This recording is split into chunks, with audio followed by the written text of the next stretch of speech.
In the previous episode, we left off from the train station in Dalian, my birth city, on 3rd January 2024. We were riding a train heading north, into the deep of the winterland of northeast China. Our destination is Harbin in Heilongjiang province. Now I like to say to people that are from northeast China, the winter season and cold snowy weather is my natural habitat, but in reality, before this trip, I had only been to one city in the northeast, and that's just Dalian, the southernmost city that's located on the coast and has a climate different from inland northeast China. The dialect spoken in Dalian is also different from most places in the northeast. So this time, I'm going to the real northeastern winter, and I'm beyond excited! We rode the train from Dalian North Railway Station, arrived at Harbin West Station, and I took the metro to our hotel.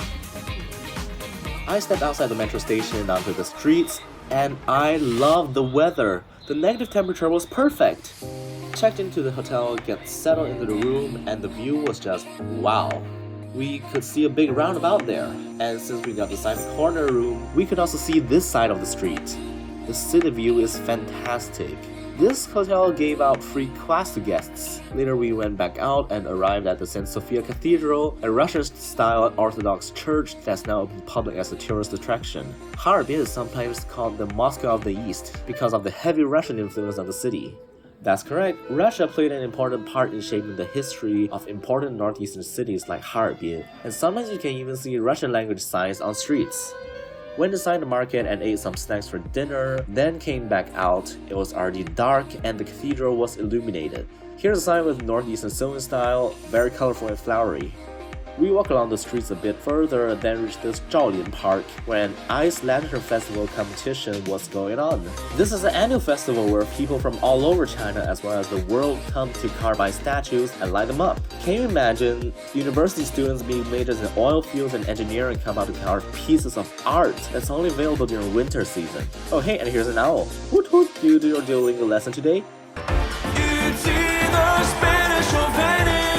No es una petición, no I demand it. Lots of snow. This is the true northeastern winter that you'll come and experience in China. Being in Harbin, there's so much more about ice and snow to show. The next day, we took the metro to the Ice and Snow World Bingxue Dashijie, the largest ice and snow theme park on Earth. This park even received a Guinness World Record the day after we visited. This is an even bigger scale than the Ice Lantern Festival. Where did I even begin? There are many ice castles and huge sculptures, igloos, even ice slides. There's also an ice replica of the Temple of Heaven, Tiantan, from Beijing. Gonna stop yapping about my experiences and running out of words. Here, just enjoy my photo montage from the festival from both day and night.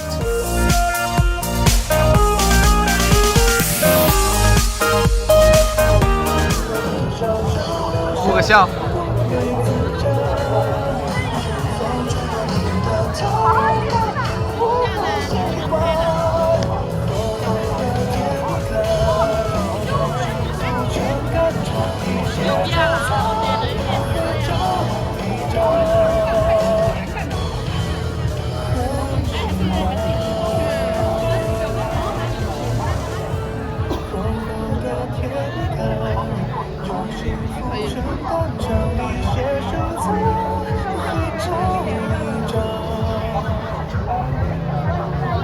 滑冰呢。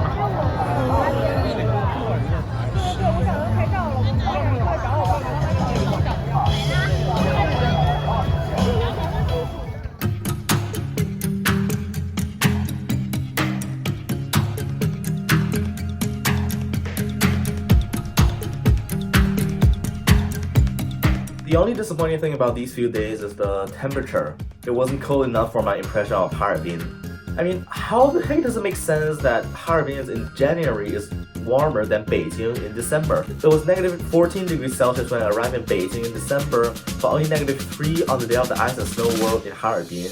But luckily, the weather did get colder the next day when we went to the Sun Island, Taiyangdao, where a snow sculpture expo was being held. A sculpture of the Potala Palace from Lhasa in Tibet with 2 Tibetan yaks below. The temperature was satisfying and my kvass was frozen as I was carrying only a small thin bag for my bottles. There was also a zoo in the park where they have animals that correspond to northeastern dialect and internet slangs.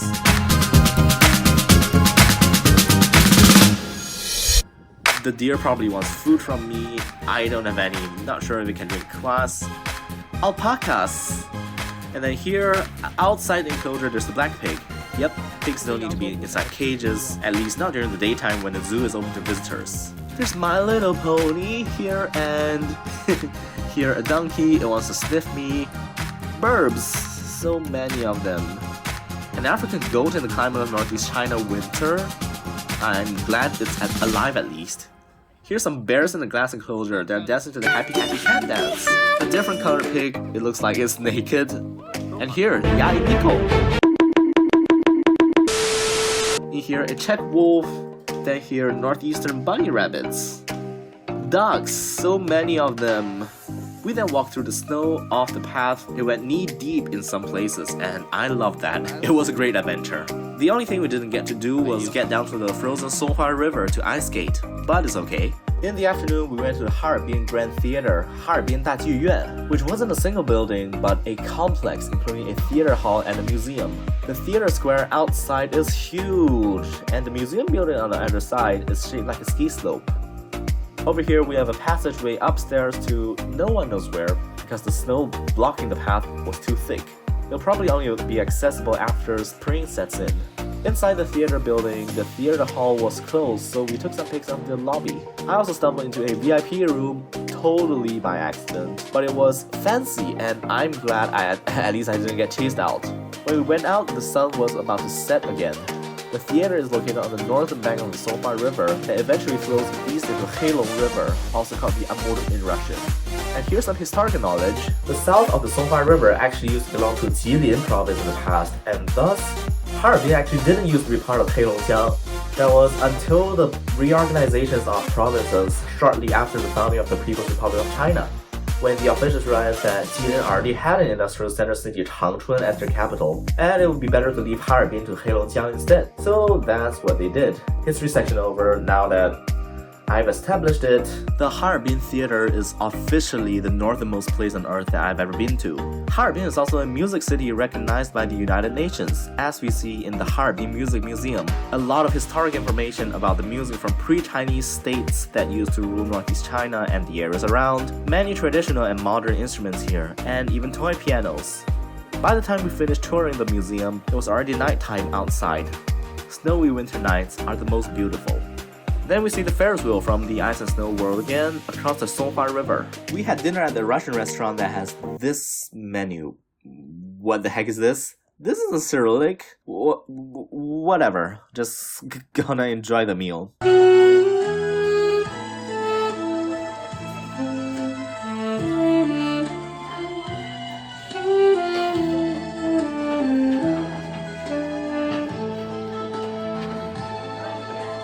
A very small portion. And then after we finished, there's this loaf of cat outside.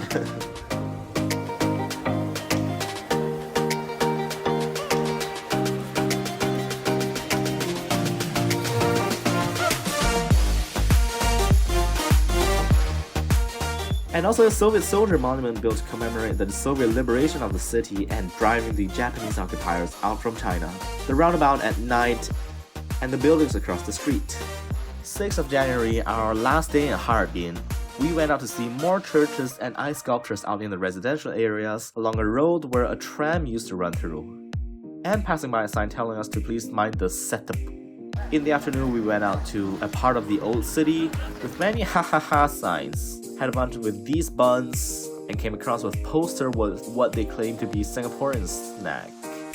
I don't think I've ever had the kaya toast with this much butter in the middle. Bleh. Near the evening, we arrived at the bank of the Songhua River again, like this is the river you must pass through or pass by when visiting Harbin all the time. There's a huge square and a park that we took our time to stroll through, and because the river is very wide and frozen enough, there are even cars up there, and we can get down to have a fun ride with the car towing us on the boy on the snow. Just that I didn't take any videos or pics with my phone there, but this is what my clothes look like after the ride. Then we walked into the old China Eastern Railway bridge tracks, which had been turned into a tourist attraction, with the new bridge by the side that's more accommodated for modern trains. Walking along the riverbank, we turned into the Zhongyang Street, a pedestrian street that's a hot tourist check-in area. It was so crowded that night, but at least we managed to get some Russian ice cream from there. My trip to Harbin was coming to an end.